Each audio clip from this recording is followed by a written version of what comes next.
They say life's a journey, and mine sure started on a bumpy road. My folks, Jane and Robert, were the kind that knew the grind all too well. They didn't have much in the way of fancy degrees or fat wallets, but they had hearts of gold and a dream for me bigger than the sky. Dream big, work hard, Zoya, Dad would say every morning as he tied his worn-out boots, ready for another day at the factory. Mom, with her gentle smile, would pack my lunch, her hands rough from years of juggling odd jobs. I was their golden ticket, their dream of a better life, and they poured every penny they could spare into a jar labeled her future. It wasn't just loose change, it was their sweat, their hope, and their love, all clinking together in that old glass jar. High school was where the rubber met the road. I hit the books hard, determined not to let my folks down. Evenings were a family affair, with Mom quizzing me on my homework and Dad sharing stories about the value of every hard-earned dollar. Then came the letter that changed everything. A thick, fancy envelope with the words admission confirmed printed on the front. I'd made it into one of the top colleges to study financial analysis. The joy in our little house was palpable. Mom cried, Dad hugged me so tight I thought I might break, and that night, we had a celebration dinner, nothing fancy, just our favorite stew, but it tasted like victory. College life was a whole new world. I was a small fish in a big pond now, but I wasn't about to float, I was there to swim. To keep afloat financially, I started tutoring. It was during one of these sessions that I met Mike. He was a bit rough around the edges, always had his cap on backward, and seemed more interested in cracking jokes than cracking books. You know, you'd learn faster if you stopped trying to make me laugh all the time, I chided him during one of our sessions. Mike just grinned, that lopsided grin that I'd soon learn to love. And you'd be less stressed if you laughed a bit more. Balance, you know?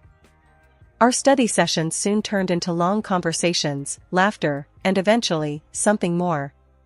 He was different from anyone I'd ever met. He had this way of looking at life, unfiltered, unpretentious, just real.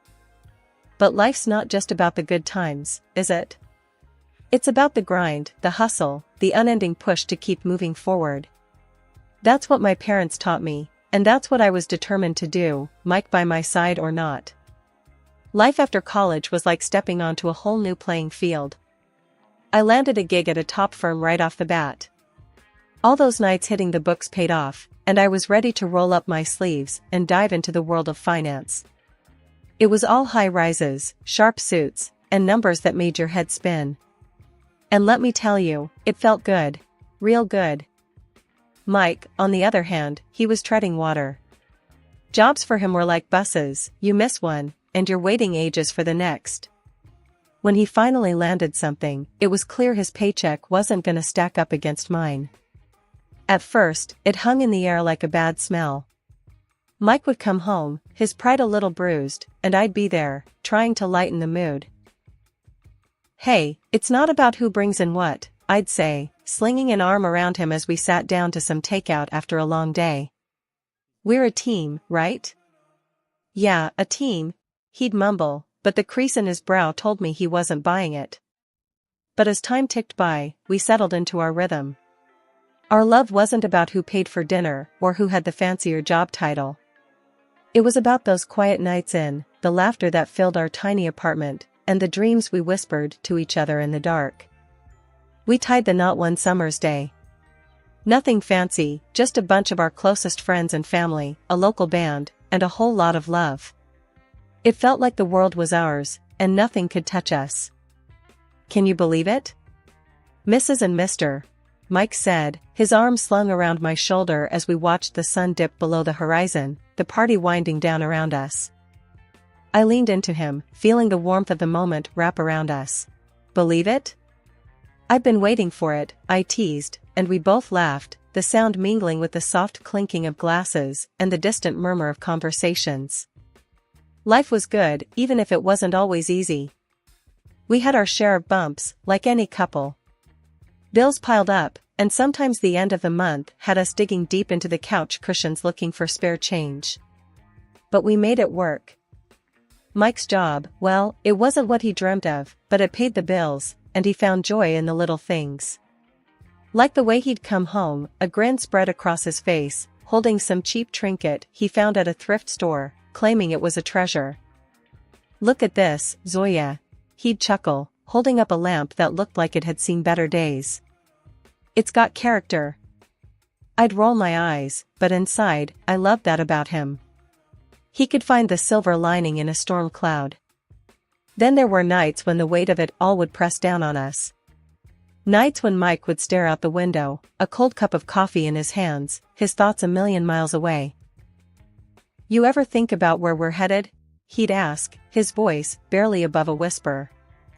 I'd sit beside him, our shoulders touching, sharing the burden. "All the time. But I know wherever it is, we're headed there together." And he'd nod, the ghost of a smile crossing his lips, and that was enough. It had to be. We were just two kids from the block, trying to make a life together. We had love, we had dreams, and we had each other. And back then, that felt like enough. Stability's a funny thing, you know? One minute you're on top of the world, and the next, it's like the rug's been pulled out from under you. That's what happened to us. My fancy job, the one I thought was rock solid, crumbled like a house of cards. The day it all went down, I remember walking into the office like any other Monday. But the air was different, tense, like a storm was about to hit. And boy, did it hit. The boss called us into the conference room, his face ashen, words stumbling over each other. "Bankruptcy," he said. That one word echoed in my ears, a death knell to all our dreams. I came home that night, my mind a whirlwind of panic and disbelief. Mike was there, sprawled on the couch, a game flickering on the TV. He looked up, saw my face, and immediately knew. "What's wrong, babe?" His voice was calm, but his eyes were searching, worried. I just stood there, the words stuck in my throat. "Job's gone. The company's bankrupt." For a moment, there was just silence, the kind that screams louder than any shout. Then Mike was on his feet, his hands on my shoulders. "Hey, Zoya, look at me. We'll figure this out, okay? You're the smartest person I know. If anyone can bounce back, it's you." But the days turned into weeks, and the weeks into months. Rejection after rejection piled up, each one a reminder of the failure that seemed to cling to my name. The industry was cruel, unforgiving. "We respect your credentials, but..." That but cut deeper each time. Mike did what he could, his paycheck barely enough to keep us afloat. But I saw the strain in his eyes, the way his smile didn't quite reach them anymore. One evening, I found him at the kitchen table, bills spread out like a bad hand of cards. He didn't hear me come in, just kept muttering to himself, numbers and curses tangled up. "Mike?" He looked up, his face drawn, tired. "How did we get here, huh? Used to be we worried about what takeout to get, now it's about which bill can wait till next month." I sat down, took his hand. We knew life wasn't gonna be a straight road, right? We've hit a bump, a big one, but we'll get over it. Together. Mike shook his head, a bitter laugh escaping him. "Together? Look at us. You're jobless, and I'm barely scraping by. This isn't what we signed up for." His words stung, a slap of reality I wasn't ready for. "So what, you're saying I'm not trying? You think I like being stuck here, useless?" "No, that's not what I mean." He ran a hand through his hair, frustration etched in every line of his face. "It's just hard, you know? Feels like no matter how hard I paddle, we're sinking." I wanted to say something, anything, to fix it, to make the hurt in his eyes go away. But the words wouldn't come. Instead, we sat there, together yet miles apart, the weight of our crumbling world pressing down on us. Betrayal, they say, cuts deeper than a knife. It's a wound that festers, a poison that spreads until everything you once held dear is tainted. That's what it felt like when Mike turned on me. It started with snide remarks, little jabs here and there. At first, I tried to brush it off, chalk it up to stress, to the pressure we were both under. But as the days dragged on, those jabs turned into full-blown attacks. Another day, another stack of rejection letters, huh? Mike's voice was harsh, nothing like the warm tones I fell in love with. I looked up from the pile of envelopes on the table, my heart sinking. I'm trying, Mike. You know I am. He snorted, a cold, mocking sound. Trying? What good is trying if it gets us nowhere? You know how much I'm stretching every dollar to keep us afloat here? I felt the sting of his words, the unfairness of it all burning in my chest. You think I don't know that? You think I like sitting here, feeling like a burden? A burden? Well, if the shoe fits. His words were a slap in the face, a confirmation of my worst fears. I stood up, my hands shaking. I can't believe this. After all we've been through, this is how you talk to me? Mike's face was hard, unyielding. Face it, we're sinking and you're just dead weight. I'm done carrying you. That night was the longest of my life. I lay in bed, staring at the ceiling, the echoes of Mike's words haunting the silence. I thought about everything we had been through, all the dreams we had shared. And I realized that the man lying next to me, the man I had built my life with, was a stranger to me now. The final blow came a few days later. I came home to find Mike in the living room, but he wasn't alone. The woman with him was young, too young, with a smirk that made my blood boil. Oh, look who decided to grace us with her presence, Mike sneered as I stood frozen in the doorway. The woman giggled, a high, grating sound. Is this the famous wife? The one who can't hold down a job? I felt the room spin, my heart pounding in my ears. Mike, what is this? Mike stood up, his eyes cold. This is me moving on. I'm done with you, with this sham of a marriage. He threw a stack of papers at me, the word divorce glaring up at me in bold letters. Consider this your eviction notice too. I want you out. I looked from the papers to Mike, to the woman still smirking on the couch. I was numb, the pain too deep, too raw to comprehend. Without a word, I grabbed my coat and my bag, the life I had known slipping through my fingers like sand. Life has a funny way of kicking you when you're down, but it's also got a knack for throwing you a lifeline just when you're about to sink. That's what happened to me the day I wandered into Linda's salon, a place I used to frequent back in my better days. My mind was a mess, my heart in pieces. I must have looked a sight, sitting there on one of those plush chairs, staring blankly at the mirror, seeing a stranger looking back. Linda, with her keen eyes and kind heart, must have seen the storm brewing inside me. She approached, her step soft, her voice gentle. Honey, you look like you could use a friend, she said, her hand resting lightly on my shoulder. I looked up, met her gaze in the mirror, and before I knew it, the floodgates opened. Words poured out, raw and unfiltered, the story of my downfall, my betrayal, my brokenness. Linda listened, really listened, her nods and soft murmurs a balm to my battered soul. When I finally fell silent, she gave my hand a squeeze. You know, Zoya, she started, her tone thoughtful, I've been looking for someone to help me manage this place. Business is good, but it's getting too much for just me to handle. I blinked, her words not quite registering. Me? Manage a salon? But I'm a financial analyst, or at least, I was. I know nothing about running a beauty salon. Linda chuckled, a warm, rich sound. Oh, honey, skills can be taught, learned.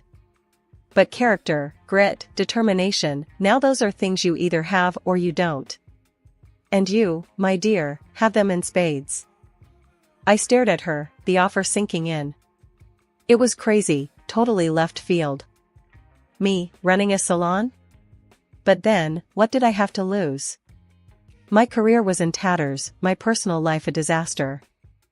I don't know what to say, Linda. I stammered, my mind racing. Say you'll think about it, she suggested, her smile reassuring. No pressure. But I've got a good feeling about this, about you. And hey, it comes with a place to stay. The apartment upstairs is vacant, and I'd be happy to cut you a deal on the rent. I was floored. A job and a place to stay? It was more than I could have hoped for in my darkest hour. It was a chance, a lifeline, a glimmer of hope in the endless night. "Linda, thank you. I'll think about it, I promise," I managed to say, my voice thick with unshed tears. She gave my hand another squeeze. "Take your time, honey. But remember, sometimes the best opportunities are the ones we never saw coming." I left the salon that day with a lighter heart than I'd had in months. The road ahead was uncertain, scary even. But for the first time in a long while, I felt like maybe, just maybe, I wasn't alone in this fight. Starting over ain't easy, especially when you're building from scratch. But sometimes, life gives you a second shot, and you've just gotta grab it with both hands. That's what I did at Linda's salon. It was a world away from the high-flying finance scene, but it had its own rhythm, its own pulse. And before long, I found myself getting into the groove of it. Linda was more than a boss, she was a mentor, a friend. She showed me the ropes, from managing bookings to handling the most colorful of clients. I threw myself into the work, letting it consume me, heal me. One day, after closing, we sat down, a couple of cold drinks in hand, going over the accounts. The numbers were looking good, better than good. "You've got a real knack for this, you know," Linda said, her eyes sparkling with pride. I shrugged, a small smile playing on my lips. "Guess I've always been good with numbers. And people." She nodded, taking a sip of her drink. "It's more than that. You've got vision, drive. You've turned this place around. Heck, you're pulling in clients like I've never seen before." I chuckled, the sound surprising even to myself. Well, desperate times call for desperate measures. I just figured, why not try something new? What did we have to lose? Linda's smile widened. "That's the spirit. And speaking of trying something new, I've been thinking." The way she trailed off, that twinkle in her eye, I knew she was onto something big. "Out with it, Linda. What's cooking in that brain of yours?" She leaned in, her voice dropping to an excited whisper. "Expansion. This place is just the start. I'm thinking a chain, a brand. And I want you in on it. As a partner." The words hit me like a bolt of lightning. A partner. Me. After everything that had crumbled, here was a chance to build something new, something mine. "Linda, are you sure? That's a huge step." She nodded, her gaze steady. "I've never been sure of anything. You're not just rebuilding your life, you're helping me build my dream. We're a team, and together, we're unstoppable." I took a deep breath, letting the weight of her words sink in. This was it, a new chapter, a new beginning. From the ashes of my old life, here I was, rising, stronger, fiercer. "All right, Linda. Let's do it. Let's build something amazing together." And we did. We worked hard, turning one salon into a chain of salons. Each new opening was a victory, a testament to our grit, our partnership. We were more than just a business, we were a force, a brand that stood for resilience, for beauty, for empowerment. Looking back, I couldn't believe how far I'd come. From the depths of despair to the heights of success. It wasn't just about the salons, the money, the recognition. It was about finding myself, my strength, my worth. The warm, inviting atmosphere of the salon buzzed with energy, a stark contrast to the cold, unforgiving streets outside. I was there, in my element, wrapping up Mrs. Jenkins' hairdo, her laughter mingling with the soft tunes playing in the background. The salon, my pride and joy, was more than just a business, it was a sanctuary, a testament to my journey. Mrs. Jenkins, with her sharp wit and warm heart, was in the middle of one of her famous anecdotes when the door burst open, sending a draft through the room. The chatter dipped into silence as Mike, my past mistake, walked in, swagger in his step, that same arrogant girl from years ago, clinging to his arm. His laughter, loud and mocking, sliced through the calm. "What's this? Zoya? The high-flying financial whiz turned scissor-happy hairdresser?" The girl with him, all smug smiles and judgmental glances, chimed in, her voice dripping with disdain. "Really hit rock bottom, haven't you? From boardroom to this quaint little salon. The air felt heavy, charged with unspoken words and suppressed emotions.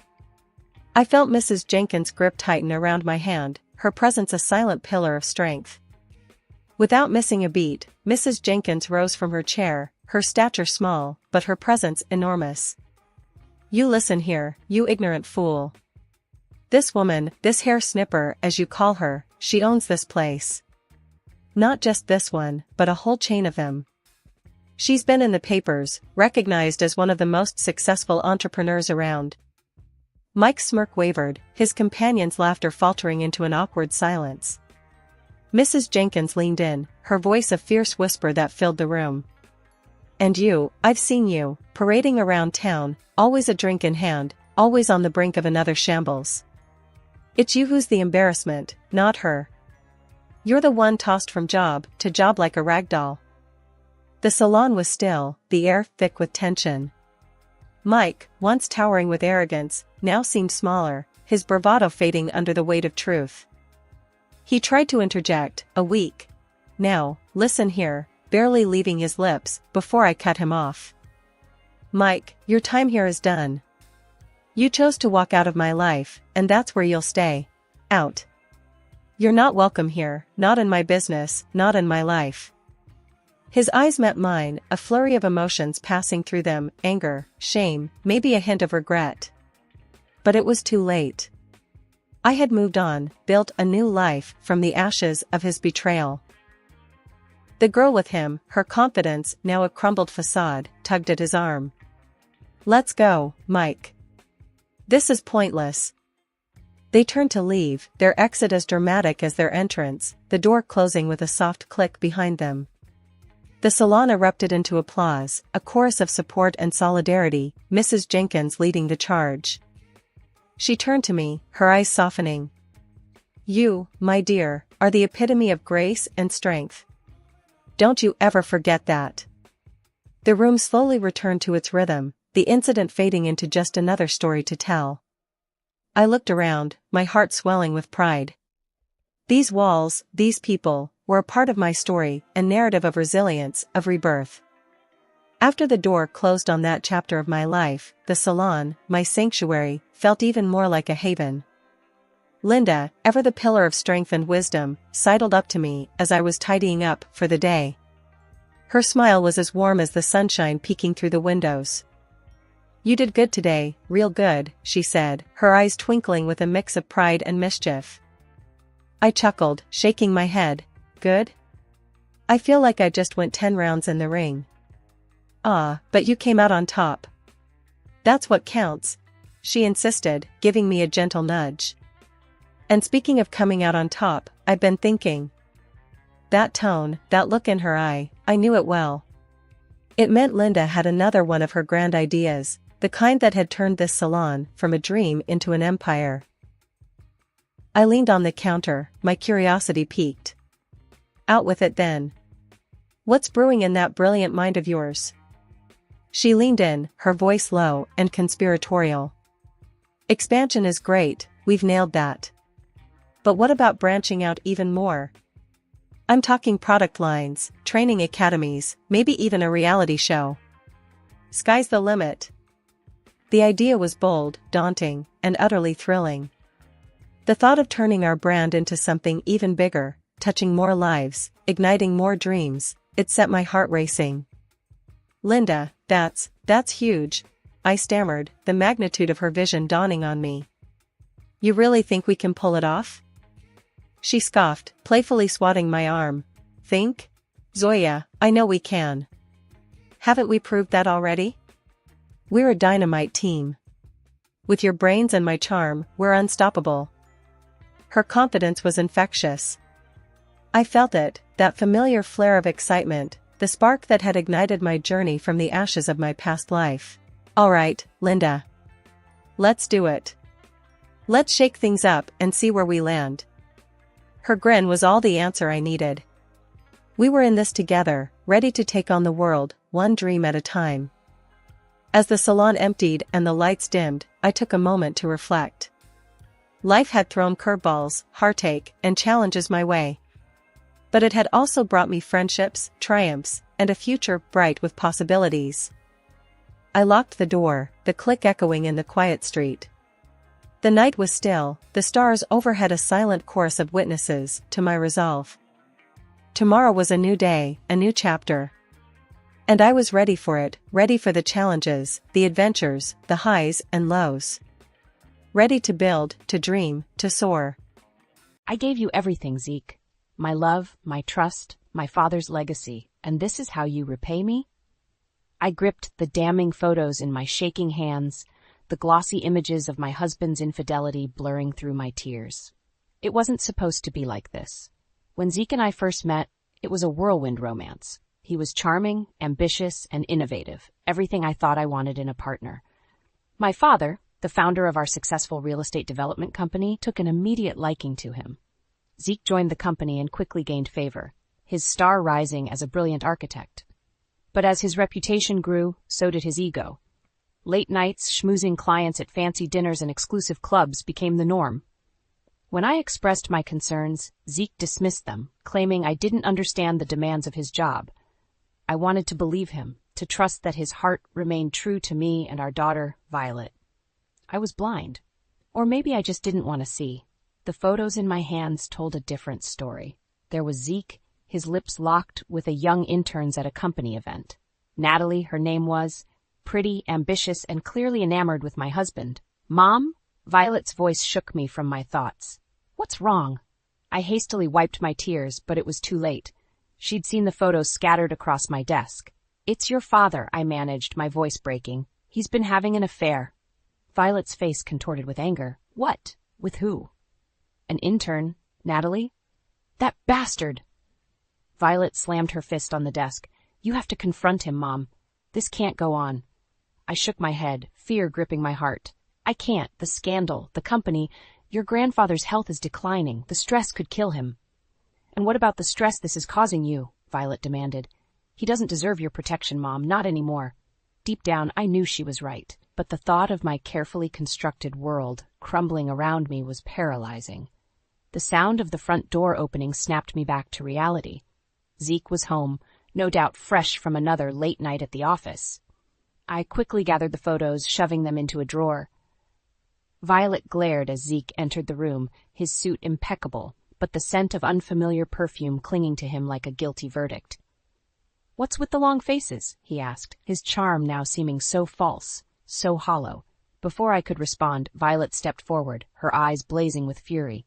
How could you, Dad? How could you cheat on Mom, on our family, with some intern? Zeke's eyes widened, darting to me in panic. Stella, I can explain, but I held up a hand, silencing him. The pain in my heart had crystallized into something harder, sharper. Determination.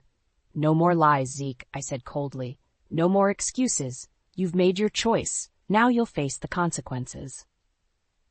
I didn't know what those consequences would be yet, but one thing was certain. I would not let this man destroy everything my father had built, everything I had worked so hard to protect, even if it meant destroying him first. The next morning, I arrived at the office early, my mind still reeling from the revelation of Zeke's betrayal. As I walked through the halls, I overheard a conversation that stopped me in my tracks. I'm telling you, man, Zeke's got it made, a male colleague said. That new intern, Natalie, she's practically eating out of his hand. He said she's the reason he landed the Johnsons' project. Laughter echoed from the room. I bet she is. I heard they have a special bond, if you know what I mean. Rage boiled inside me. Not only was Zeke cheating, but he was using his affair to advance his career. I fought the urge to storm in and confront him, knowing I needed to play this smart. My phone buzzed with a text from Violet. Skipped school, following Dad, caught him bringing Natalie to the lake house, taking pictures now. My heart sank. The lake house was our family's sanctuary, a place filled with cherished memories. How dare he taint it with his sordid affair? I quickly replied, telling Violet to be careful and come home immediately. Then, I made a decision. If Zeke wanted to play dirty, I'd dig up every speck of dirt on his precious Natalie. A few phone calls later, I had my answer. Natalie had a history of seducing married men at her previous jobs, using her charm to extract money, gifts, and favors. She was nothing but a gold-digging homewrecker. As I sat fuming in my office, my secretary knocked on the door, her face ashen. "Mrs. Delaney, I'm so sorry. It's your father. He's had a heart attack." The world tilted beneath my feet. "What? Is he—" "He's alive, but in critical condition. Your mother is with him at the hospital." I rushed to the hospital, my thoughts a tangled mess of grief, anger, and fear. When I arrived, my mother was in tears, clutching my father's hand as he lay unconscious, hooked up to beeping machines. Zeke burst in moments later, his face a mask of concern. "Stella, I came as soon as I heard. How is he?" I couldn't even look at him, my disgust threatening to overwhelm me. "Like you care. You're probably just worried about your precious promotion." "How can you say that?" Zeke had the audacity to sound wounded. "Your father is like a second dad to me. I love him." "Spare me the act, Zeke. I know about Natalie. I know everything." Before he could respond, the doctor entered, his expression grim. "I'm sorry, but Mr. Delaney has passed away. We did everything we could." The room spun. I collapsed into a chair, my mother's wails echoing in my ears. Zeke tried to embrace me, but I shoved him away, repulsed by his touch. The funeral was a blur. Zeke played the role of the grieving son-in-law to perfection, shaking hands and accepting condolences. But I caught him whispering to Natalie, their heads bent together conspiratorially. After the service, the family lawyer gathered us for the reading of the will. To everyone's shock, my father had named me the sole heir and CEO of the company. Zeke's face contorted with rage, his mask slipping. Violet squeezed my hand, her voice low. "I told Grandpa about Zeke's cheating before he died. He wanted to make sure we were protected." Zeke cornered me after the lawyer left, his eyes blazing. "This is absurd, Stella. You know I'm the one who should be running the company. You're not cut out for this." I stood my ground, drawing strength from my daughter's love and my father's trust. "The only thing absurd here is your behavior, Zeke. You've lied, cheated, and betrayed this family. You're not fit to lead a dog on a leash, let alone this company." "You're making a huge mistake, Stella," Zeke snarled. "If you don't give me control, I'll ruin you. I'll destroy everything you hold dear." I looked him straight in the eye, my resolve unwavering. "Bring it on, Zeke. You have no idea what I'm capable of. You want a war? You've got one." The first order of business was to remove Zeke from the company. I had him escorted from the building, his access revoked, and his email account terminated. The look of shock and fury on his face as security led him out was a small victory, but I knew it was only the beginning. Next, I called an emergency board meeting. Armed with the evidence of Zeke's affair and unethical business practices, I laid bare his betrayal. The board was stunned, but unanimously voted to support my decision to fire him. I thought I'd feel a sense of triumph, but all I felt was a hollow ache in my chest. The man I had loved, the father of my child, was nothing but a snake in the grass. Zeke wasted no time retaliating. He started calling our clients, spinning tales of my incompetence and instability. He even went to the media, painting me as a scorned, vengeful wife who couldn't handle the pressure of running a company. But his most vicious move came in the form of a lawsuit. Natalie, the intern he'd been sleeping with, filed a sexual harassment claim against the company. She alleged that I had created a toxic work environment out of jealousy and spite. I was served the papers in the middle of a client meeting. As I read the lurid accusations, my stomach churned with rage and disgust. "This is all lies," I said through gritted teeth. "Zeke is behind this. He's using her to get back at me." My lawyer, a fierce woman named Olivia, placed a comforting hand on my shoulder. "We'll fight this, Stella. Zeke and Natalie won't get away with it." But the damage was done. The lawsuit hit the news, and suddenly, our company was synonymous with scandal. Clients started pulling their projects, investors backed out, and our stock prices plummeted. I was drowning, barely keeping my head above water as I fought to save my father's legacy.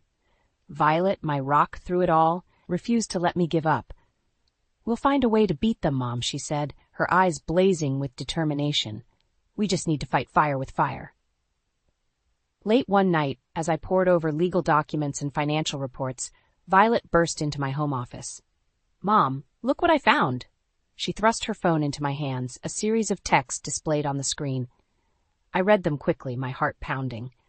They were messages between Zeke and Natalie detailing their plan to take over the company and force me out. "I hacked into Dad's old phone," Violet explained. He never changed his password. There's more, Mom. Natalie's pregnant. She's claiming it's Dad's baby, but I think it's all part of their scheme. I felt sick to my stomach. Zeke's cruelty knew no bounds. He was willing to use an innocent child as a pawn in his twisted game. We need to expose them, I said, my voice shaking with anger. We need to show the world what kind of monsters they really are. Violet nodded, a fierce smile on her face. I have an idea. The annual company gala is coming up. What if we confront them there, in front of everyone? We can present the evidence, expose their lies, and watch them crash and burn.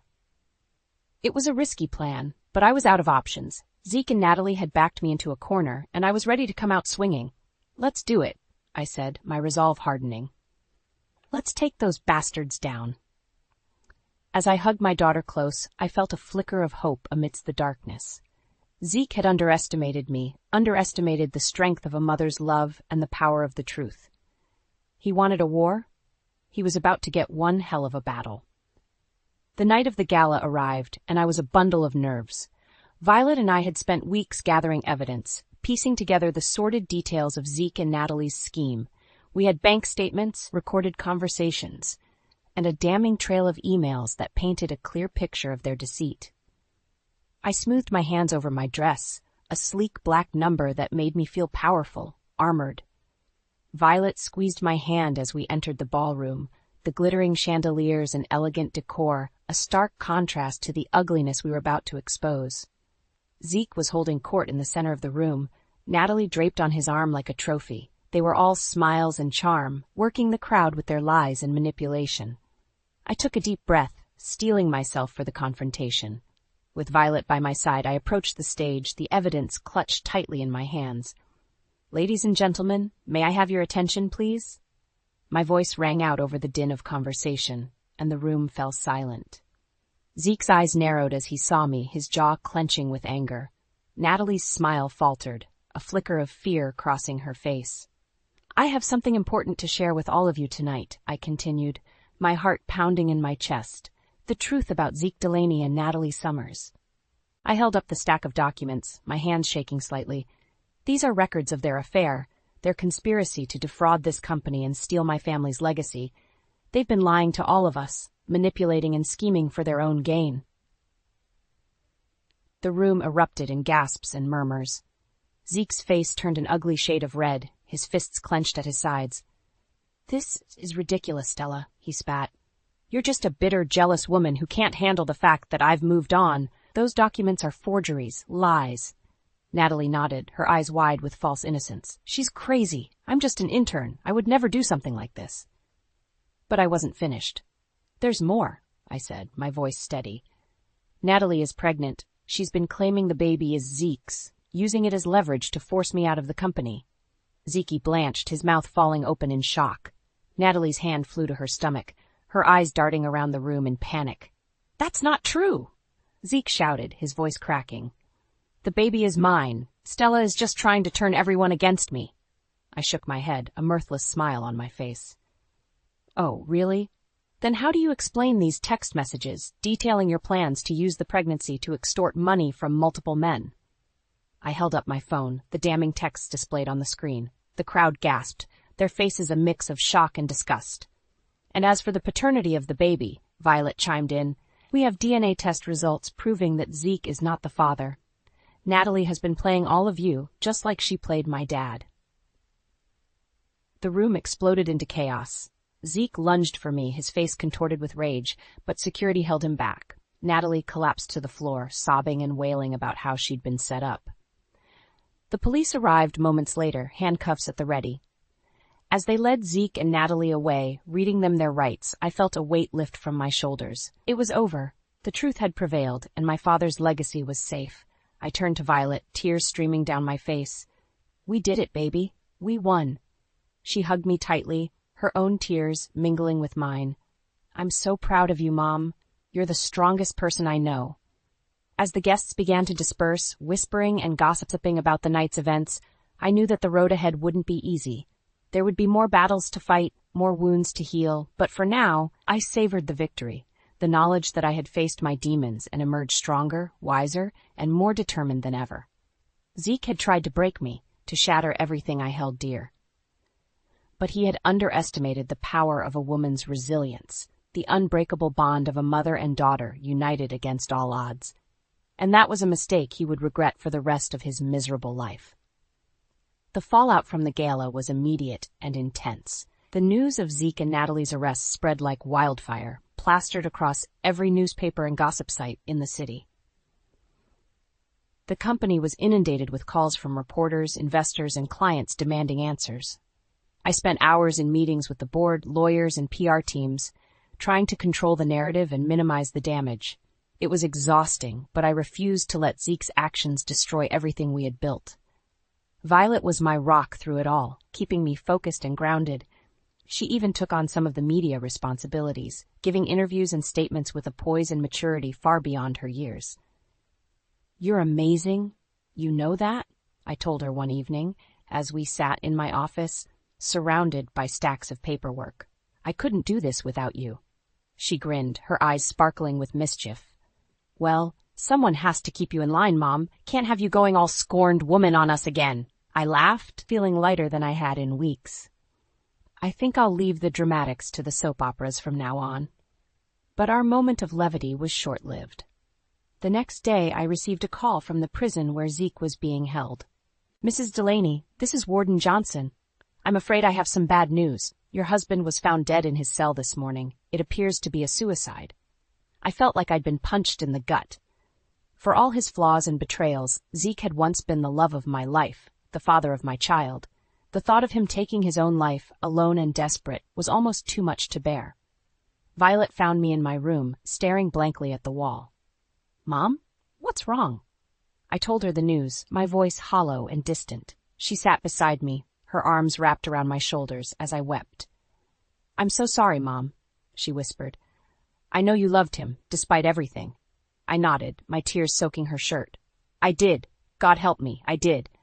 But I also hated him for what he did to us, to the company. I don't know how to feel." "You don't have to know," Violet said softly. "You're allowed to grieve, to be angry, to feel however you need to feel. But don't let his choices define you, Mom. You're so much stronger than that."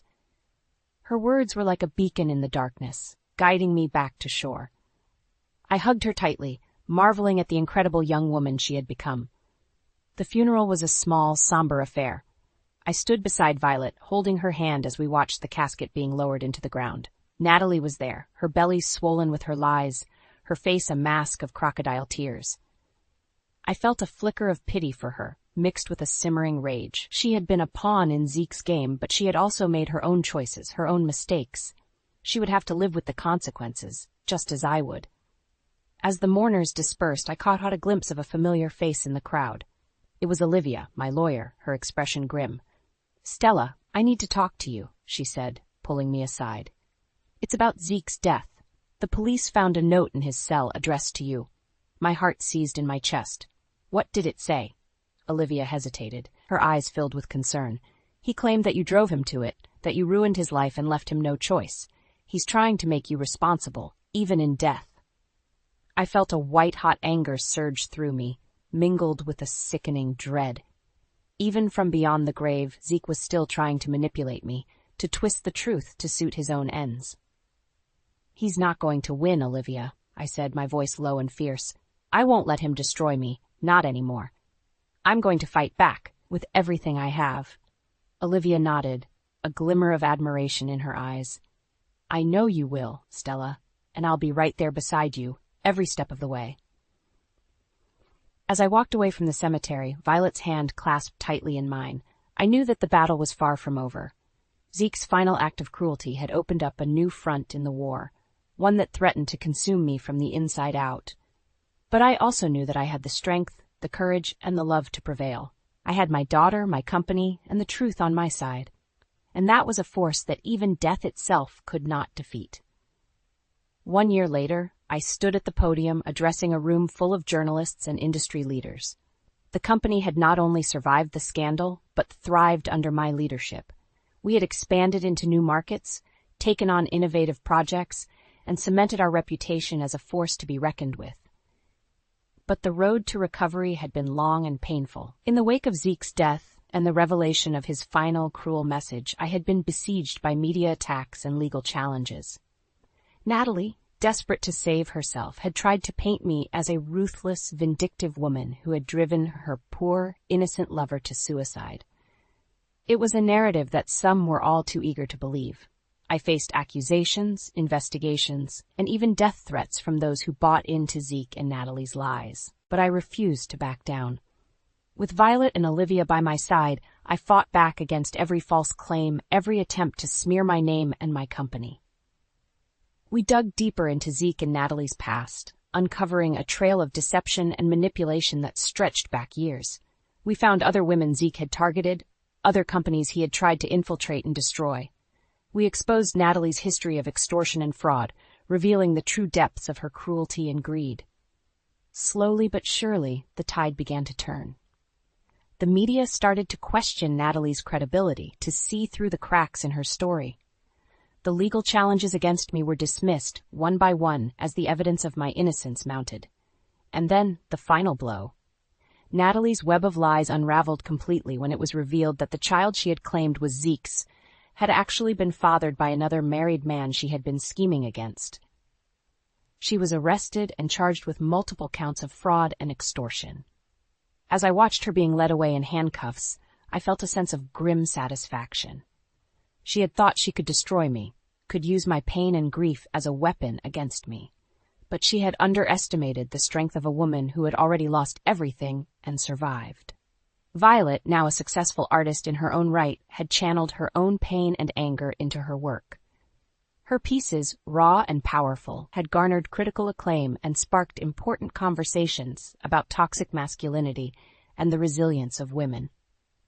"I'm so proud of you, Violet," I told her, as we celebrated her latest exhibition. "You've taken the darkest moments of our lives and turned them into something beautiful, something meaningful." She hugged me tightly, her eyes shining with tears. "I learned from the best, Mom. You showed me what it means to be strong, to fight for what's right, no matter the cost." I smiled, feeling a sense of peace and purpose that had eluded me for so long. "We've both come so far, haven't we? Sometimes I can hardly believe it."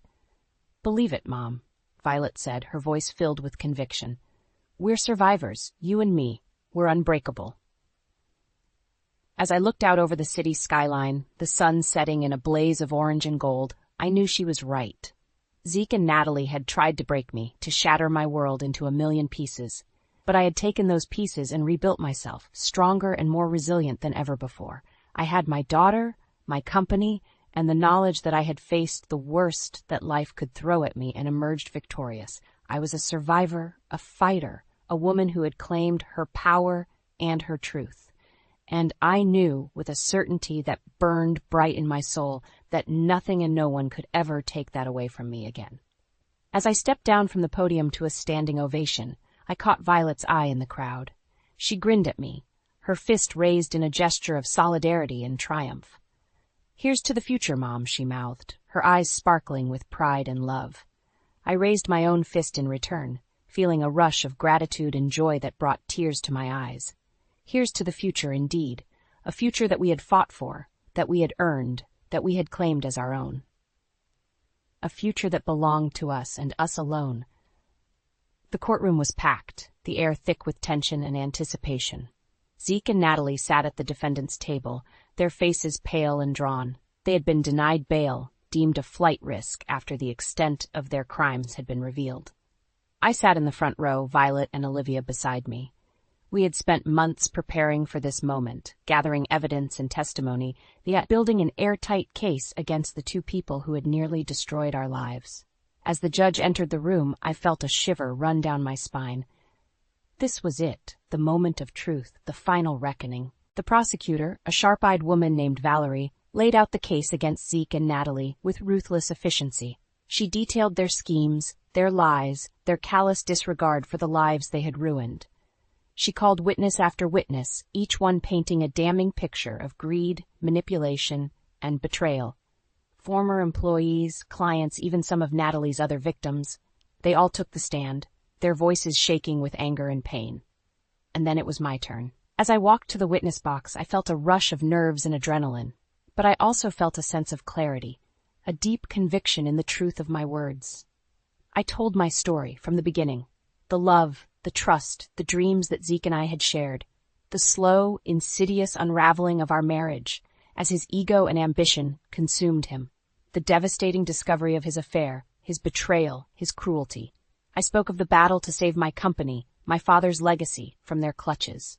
The lies, the smears, the legal challenges that had nearly broken me.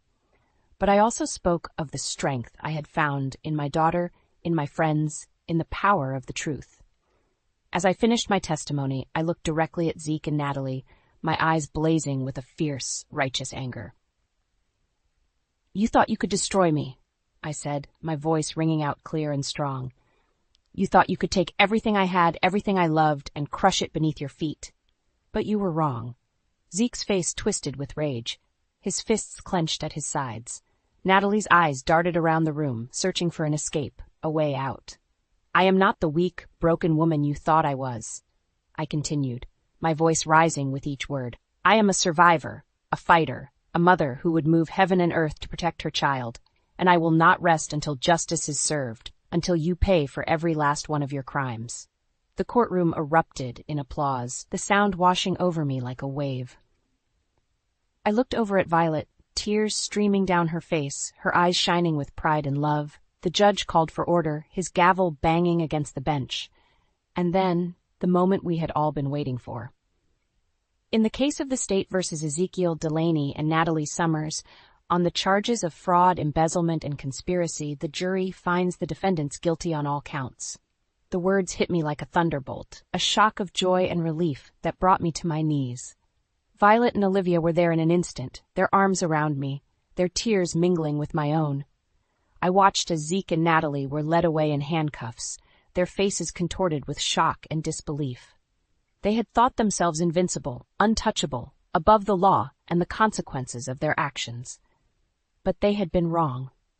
They had underestimated the power of justice, the strength of a woman's will, the unbreakable bond of a mother and daughter united against all odds. As I walked out of the courtroom, my head held high, my heart filled with a fierce, unshakable joy, I knew that this was only the beginning. There would be more challenges ahead, more battles to fight, more wounds to heal. But I also knew that I had the strength, the courage, and the love to face them all. I had my daughter, my company, and the knowledge that I had faced the worst that life could throw at me and emerged victorious. I was a survivor, a fighter, a woman who had claimed her power and her truth. And nothing, not even the darkest of demons, could ever take that away from me again. 5 years later, I stood on the balcony of my new office, overlooking the city skyline. The sun was setting, casting a warm golden glow over the buildings and streets below. It was a moment of quiet reflection, a chance to take stock of how far I had come. The company had thrived under my leadership, growing and expanding in ways I had never dreamed possible.